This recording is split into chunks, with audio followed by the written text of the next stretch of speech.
15% की वृद्धि होती है, खर्चे में 21% की वृद्धि होती है। यदि उसकी बचत 240 रुपए बढ़ जाती है तो उसकी इनिशियल इनकम ज्ञात करें।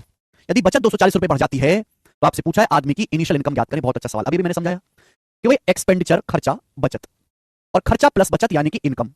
इस पे एलिगेशन लगता है। एलिगेशन लगाने से रेशियो किसका आता है? एलिगेशन से करना सिखा रहा हूं, डेविएशन से मैं ऑलरेडी सिखा चुका हूं। ऐसे सवाल करना, एक्सपेंडिचर और सेविंग का अनुपात आएगा। बोला एक आदमी का खर्चा उसकी बचत से 50% ज्यादा है। 50% का फ्रैक्शन वैल्यू इक्वल टू आदमी का खर्चा उसकी बचत से 50% ज्यादा है, यानी कि आदमी की बचत 2 है तो खर्चा 3। अगर आदमी की बचत 2 है मेरे प्यारे भी, तो खर्चा 3 है। आदमी की एक्सपेंडिचर और सेविंग्स का रेशियो है। बोला क्या है?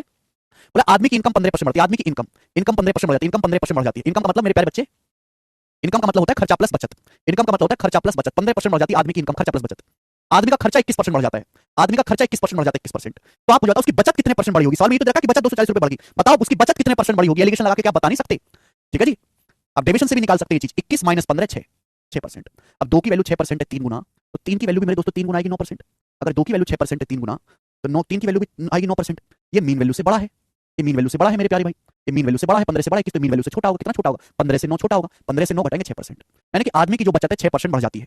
आदमी की जो बचत है मेरे दोस्तों वो 6% बढ़ जाती है। डिफरेंस कितना आना चाहिए? 6 आना चाहिए। तो 15 में से 9 घटाएंगे 6। आदमी की जो बचत है 6% बढ़ जाती है।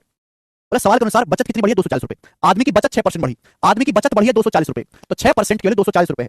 6% के लिए 240 रुपए है, तो 1% की वैल्यू कितनी है? 1% की वैल्यू है मेरे दोस्तों, अगर 6% के लिए 240 है तो 1% की वैल्यू 40 रुपए। 100% की वैल्यू है 4000 रुपए।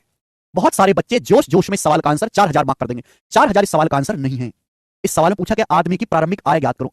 आय पूछी है, ये क्या आया है बेटा? ये आय नहीं आई, ये तो आदमी की सेविंग्स, आदमी की बचत आई है। आदमी की सेविंग्स 6% बढ़ी, आदमी की बचत 6% बढ़ी है। सवाल के अनुसार बचत बढ़ी कितनी? 240 रुपए। तो सेविंग का 6% 240 है, तो सेविंग का 1% 40 है। सेविंग का 100% 4000 है। ये जो 6% है किसका 6% है? ये बचत का 6% है, इनकम का 6% नहीं है। बचत का 6% 240 रुपए है, तो बचत का 100% 4000 रुपए। तो आदमी की बचत आई है 4000 रुपए। बचत 4000 है, 2 की वैल्यू 4000 है, तो आदमी का खर्चा कितना है? 6000 रुपए। 3 की वैल्यू 6000 रुपए। 2 की वैल्यू 4000, ये खर्चे और बचत का अनुपात। 2 की वैल्यू 4000 है तो 3 की वैल्यू 6000। तो आदमी की जो इनकम है वो इन दोनों का योग 10000 रुपए है। आदमी की इनकम 10000 है। डी